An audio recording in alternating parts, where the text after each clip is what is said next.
الحمدللہ رب العالمین والصلاة والسلام علی سید الانبیاء والمرسلین۔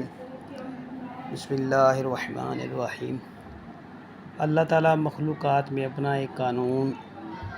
چلاتا ہے جس سے یہ ساری مخلوقات چلتی ہیں۔ یہ وہ قانون ہے کہ جو جانوروں میں اور انسانوں میں یکساں جاری و ساری ہے، اور اسی ہی قانون کو سمجھنا چاہیے تاکہ ہم برائی سے بچ سکیں کہ برائی کس کس رنگ میں انسان کو دھوکہ دیتی ہے۔ وہ مخلوقات میں جسموں اور روحوں کو پھیرنے کے لیے دلوں کو، خیالوں کو اور آنکھوں کو پھیرتا ہے، جیسا کہ وہ خود فرماتا ہے قرآن پاک میں۔ اس نے اپنے نبی سے کہا کہ لا تمدن عیناک الی ما متعنا بہ، کہ اے نبی، اور اپنی نگاہیں ہرگز ان چیزوں کی طرف نہ دوڑائیں جو ہم نے ان میں سے مختلف لوگوں کو آرائش دنیا کے لیے دے رکھی ہیں، تاکہ انہیں اس میں آزمائیں۔ تیرے رب کا دیا ہوا بہت ہی بہتر ہے اور بہت باقی رہنے والا ہے۔ یہ سورہ طٰہٰ کی آیت نمبر 131 ہے۔ اور پیارے نبی کریم صلی اللہ علیہ وسلم کو اس بات سے اللہ تعالیٰ نے منع کیا کہ آپ ان کی دنیا کی حیات اور دنیا کی زینت، ان کے مکانات، ان کی جائیدادیں، ان کا مال و دولت، ان کی عیش و عشرت کی طرف نگاہیں مت کریں۔ لہٰذا امام قاضی ثناء اللہ مظہری رحمۃ اللہ علیہ، پانی پتی رحمۃ اللہ علیہ، اپنی تفسیر مظہری میں فرماتے ہیں کہ پیارے نبی کریم صلی اللہ علیہ وسلم رغبت اور خواہش کرتے ہوئے اپنی نظر کو نہ اٹھائیے اس دنیاوی مال و متاع کی طرف جس سے ہم نے لطف اندوز کیا کفار کے مختلف طبقوں کو۔ باقاعدہ انہیں آگاہ اور متنبہ کر رہے ہیں جن چیزوں سے ہم نے کفار کو مزین کیا ہے، انہیں دی ہیں، مال و دولت، مکانات، شہرت، اس سے اپنی آنکھیں نیچے رکھیں، کہیں وہ آپ کی آنکھوں کو اپنی طرف نہ کر لیں۔ اور یہی قانون اور یہی فارمولہ اللہ تعالیٰ نیکوں کے بارے میں فرماتا ہے کہ وَاصْبِرْ نَفْسَكَ مَعَ الَّذِينَ يَدْعُونَ رَبَّهُمْ، کہ اپنے نفسوں کو، اپنی جانوں کو ان سے مانوس رکھو، ان کے ساتھ ٹھہرائے رکھو جو صبح شام اپنے رب کو پکارتے ہیں، اس کی رضا چاہتے ہیں۔ آگے اللہ تعالیٰ فرماتا ہے وَلَا تَعْدُ عَيْنَاكَ عَنْهُمْ، تمہاری آنکھیں انہیں چھوڑ کر کسی پر نہ پڑیں۔ کیا تم دنیا کی زندگانی کا سنگار چاہتے ہو، اس کا کہاں نہ مانو، جس کا دل ہم نے اپنی یاد سے غافل کر دیا اور وہ ہوائے نفس کے پیچھے چلا، اپنی خواہشات کے پیچھے چلا، اس کا کام حد سے بڑھ گیا۔ اور اسی طرح اللہ تعالیٰ فرماتا ہے سورہ انعام میں آیت نمبر 110 وَنُقَلِّبُ أَفْئِدَتَهُمْ وَأَبْصَارَهُمْ،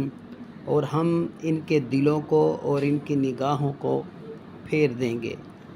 یعنی انہیں پھیرنے کے لیے اللہ تعالیٰ ان کی نگاہ اور دل پھیر دے گا۔ نگاہ مطلب یہ ظاہری آنکھیں ہیں، ان کے سامنے کوئی منظر اور انہیں وہ چیز دکھانا شروع کر دے گا جو کہ کفار کے لیے باعث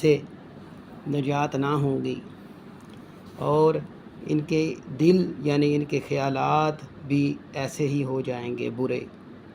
اور اسی بنا پر ان کا انجام برا ہوگا۔ اور سورہ ہود آیت نمبر 56 میں اللہ فرماتا ہے کہ ما من دابۃ الا هو آخذ بناصیتها، کہ زمین پر چلنے والا کوئی جاندار ایسا نہیں جس کی چوٹی اس کے قبضے میں نہ ہو۔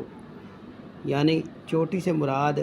ناصیہ ہے، یہ ناصیہ سے مراد پیشانی ہے، کہ زمین پر کوئی چلنے والا ایسا نہیں جس کی پیشانی ہمارے قبضے میں نہ ہو۔ پیشانی مطلب کہ اس کے خیالات، اس کا دماغ ہمارے کنٹرول میں نہ ہو۔ اور اللہ تعالیٰ ایک اور آیت میں فرماتا ہے کہ قل للمؤمنین یغضوا من ابصارہم، سورہ نور آیت نمبر 30، کہ آپ مومنین مردوں سے کہہ دیں کہ اپنی نگاہیں نیچی رکھیں، اپنی شرمگاہوں کی حفاظت رکھیں، یہی ان کے لیے پاکیزگی ہے۔ لوگ جو کچھ کریں اللہ تعالیٰ سب سے خبردار ہے۔ اس آیت میں اللہ تعالیٰ آپ صلی اللہ علیہ وسلم سے فرما رہے ہیں کہ مومنوں کو کہہ دیں کہ اپنی نگاہیں نیچی رکھیں، کیونکہ قانون ہے کہ جب نگاہ کسی چیز پہ پڑے گی اس کا اثر قبول کرے گی، اس کی صفات قبول کرے گی،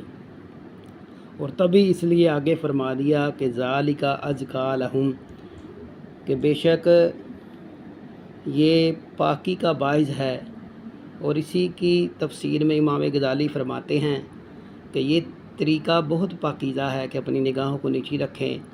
ان کو نہ دیکھیں، جس طرح کہ ہم آج کل موبائل، ٹی وی، ڈرامے اور فلموں کو اور ہر وقت موبائل کو مد نظر رکھتے ہیں اور سامنے رکھتے ہیں، اور اسی لیے ہم گناہوں میں پھنستے چلے جاتے ہیں اور غافلین میں ہو جاتے ہیں۔ اللہ کی ہمیں کوئی یاد نہیں رہتی، اتنی دیر ہم قرآن اور ذکر نہیں کرتے جتنی دیر موبائل استعمال کرتے ہیں، اسے دیکھتے رہتے ہیں، وہی ہماری آنکھوں کے سامنے ہوتا ہے، رات کو سوتے وقت بھی وہی ہوتا ہے، صبح اٹھتے وقت بھی وہی ہوتا ہے، اور ہمارے اعمال بھی ویسے ہی ہو جاتے ہیں۔ امام غزالی فرماتے ہیں کہ یہاں زکاء کا لفظ ہے، زکاء کے اصل معنی نمو بڑھانے کے ہیں، کے معنی میں آتا ہے۔ تنبیہ ہے اس بات پر کہ غض البصر یعنی نگاہوں کو نیچے رکھنا تطہیر قلوب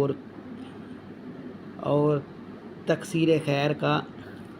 باعث ہے۔ اگر نگاہوں کو ڈھیلا چھوڑ دیا جائے تو وہ لا یعنی فضول چیزوں کی طرف نگاہ ضرور اٹھے گی، پھر یہ بھی دور نہیں کہ حرام پر پڑ جائے، اور اگر دانستہ حرام پر نگاہ ڈالی تو یہ بہت بڑا گناہ ہے، اور بسا اوقات نگاہ پڑنے سے دل بھی مائل ہو جاتا ہے، انسان ہلاکت میں جا گرتا ہے۔ حضرت علی شیر خدا رحمۃ اللہ علیہ رضی اللہ تعالی عنہ فرماتے ہیں کہ جو شخص اپنی نگاہ پر گرفت نہیں کر سکتا، اس کے نزدیک دل کی بھی کوئی قدر و قیمت نہیں۔ حضرت عیسیٰ علیہ السلام اسی مفہوم کو یوں فرماتے ہیں کہ اپنی نگاہوں کی حفاظت کرو، کیونکہ یہ دل میں شہوت کا بیج بوتی ہیں، نگاہوں کی حفاظت نہ کرنے والے کو فتنے کی نظر کر دیتی ہیں۔ حضرت ذوالنون مصری رحمۃ اللہ علیہ فرماتے ہیں کہ شہوت کو روکنے والی بہترین چیز نگاہ کو جھکائے رکھنا ہے، اور اللہ تعالیٰ قرآن پاک میں فرماتا ہے کہ وہ آنکھوں کی خیانت کو اور سینوں کی پوشیدہ باتوں کو خوب جانتا ہے، یعنی بندہ کیا دیکھ رہا ہے چوری چھپے تنہائی میں، ہم لوگ جو دیکھتے ہیں جو سنتے ہیں، اللہ تعالیٰ سب کچھ جانتا ہے۔ یعنی ہمیں متنبہ اور آگاہ کیا گیا ہے کہ ہر چیز دیکھ کے اور سمجھ کے اسے استعمال کریں اور اس کی طرف نظر کریں، کیونکہ یہ ہمارے لیے باعث نجات اور باعث عذاب ہوگی۔ اور اللہ تعالیٰ قرآن پاک میں فرماتا ہے الذین کانت اعینہم فی غطاء عن ذکری، کہ جن کی آنکھیں میری یاد سے پردے میں تھی، مطلب کہ آنکھوں کو بھی عبادت میں حصہ دیں، آنکھوں کو بھی عبادت میں لگائیں۔ موجودہ وقت کا اصل مسئلہ ہی یہ ہے کہ ہم نے اپنی آنکھوں کو عبادت میں نہیں لگایا، اپنی آنکھوں کو نیک منظر اور اچھی چیزیں نہیں دکھا رہے، جس کی وجہ سے ہم گناہوں میں پھنستے چلے جا رہے ہیں۔ کفار اس چیز کو سمجھ چکے ہیں کہ یہ کلیہ کس طرح استعمال ہوتا ہے، وہ منہ سے کم اور ہمیں ٹی وی سے دکھا کے، موبائل سے دکھا کے زیادہ وہ ہمیں گناہوں کے قریب لے کے جا رہے ہیں اور اپنے دین کے قریب لے کے جا رہے ہیں، ہمارے دین سے دور کر رہے ہیں۔ وجہ اس کی یہی ہے کہ ہم ہر وقت آنکھوں سے دیکھتے کچھ اور ہیں، اسی لیے ہی قرآن پاک کو دیکھ کے پڑھنے کا ثواب زیادہ ہے، کیونکہ آنکھیں اس میں تدبر کرتی ہیں، غور کرتی ہیں، روتی ہیں، ڈرتی ہیں اور توجہ رکھتی ہیں، آنکھیں ادھر ادھر نہیں جاتی، ورنہ زبانی اور دیکھ کے پڑھنے میں کوئی فرق نہ ہوتا،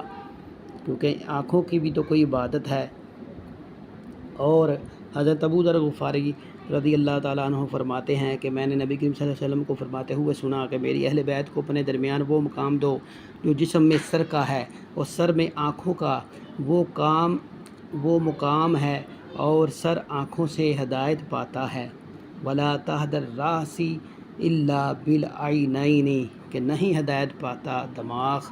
راس مگر یعنی سر مگر آنکھوں سے، یعنی کلیہ یہی استعمال کیا جاتا ہے اور استعمال ہوتا ہے کہ دماغ اور دماغ کے پیچھے پورا جسم ہدایت آنکھوں سے ہی پاتا ہے، یعنی حواس خمسہ کا ہم صحیح استعمال نہیں کر رہے۔ یہ حدیث اپنا امام یوسف اسماعیل نبھانی نے کتاب آل رسول میں نقل کی ہے۔ اسی طرح حضرت شیخ شہاب الدین سہروردی رحمۃ اللہ علیہ اپنی کتاب عوارف المعارف میں باب اخلاق صوفیہ میں صفحہ نمبر 448 پر فرماتے ہیں کہ اہل اسلام و تقویٰ کی صرف ایک نظر دیکھنا بھی مفید ہے، یعنی ان کی طرف ایک نظر دیکھنا بھی مفید ہے، نتیجہ خیز ہے، کیونکہ یہ کلیہ ہے کہ مختلف صورتوں کے دیکھنے سے وہی خلق ناظرین میں پیدا ہو جاتی ہے جن کا وہ مشاہدہ کرتا رہتا ہے۔ جیسے ہمیشہ غمگین صورتوں کو دیکھنے سے حزن و ملال پیدا ہوتا ہے، اور شادمان اشخاص کی صورت ہمیشہ دیکھنے سے شادمانی پیدا ہوتی ہے۔ چنانچہ مقولہ اس کی تائید کرتا ہے کہ جس کا دیدار تمہارے لیے مفید نہیں، اس کا کلام بھی تمہارے لیے فائدہ بخش نہ ہوگا۔ لا ینفعک لقہ لا ینفعک لفظہ، کہ جس کا دیکھنا یعنی جس کی جھلک تمہیں فائدہ نہیں دے رہی، اس کے الفاظ بھی تمہیں فائدہ نہیں دیں گے۔ حضور صلی اللہ علیہ وسلم نے فرمایا اپنی آنکھوں کو عبادت میں حصہ دو۔ صحابہ نے پوچھا یا رسول اللہ عبادت میں ان کا حصہ کیا ہے؟ تو آپ نے فرمایا قرآن پاک میں نظر کرنا، پھر اس میں غور و فکر کرنا اور اس کے عجائبات میں عبرت حاصل کرنا۔ امام بیضاوی اسی چیز کو فرماتے ہیں ولا تقربوا هذه الشجرہ، یعنی اس آیت کی تفسیر میں آپ فرماتے ہیں تفسیر بیضاوی میں اور نہ قریب جانا اس درخت کے، اس کی تفسیر میں فرماتے ہیں کسی شے کا قرب ایک داعیہ اور میلان بھی پیدا کرتا ہے جو دل کے اطراف کو پکڑ لیتا ہے، گھیر لیتا ہے، اس کو تقاضائے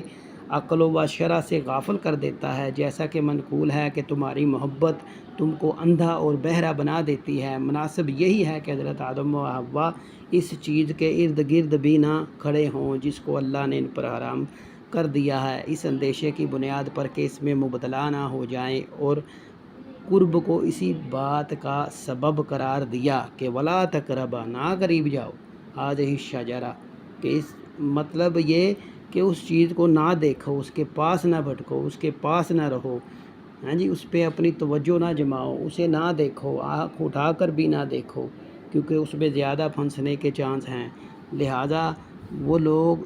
کفار نے ہمارے سامنے موبائل کر دیا ہے، ٹی وی کر دیا ہے، اپنا لٹریچر کر دیا ہے، اس لیے ہم اس چیز کو سمجھ نہیں رہے کہ اصل میں یہ چیز جب سامنے ہوگی تو ہم پھنستے چلے جائیں گے۔ چونکہ ہم نے نبی کو نہیں دیکھا، صحابہ کو نہیں دیکھا،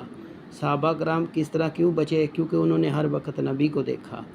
ہر وقت وہ نبی کو دیکھتے رہتے تھے، اور تبھی تو حضرت حنظلہ فرماتے ہیں کہ ہائے حنظلہ منافق ہو گیا، تو آپ صلی اللہ علیہ وسلم نے پوچھا یہ نہیں ہو سکتا، تم کیا کہہ رہے ہو؟ تو آپ نے عرض کیا یا رسول اللہ جب ہم آپ کی بارگاہ میں ہوتے ہیں، آپ ہمارے سامنے جنت دوزخ کا ذکر کرتے ہیں، وہ ایسے ہی ہوتا ہے جیسے ہم اپنی آنکھوں سے دیکھ رہے ہیں۔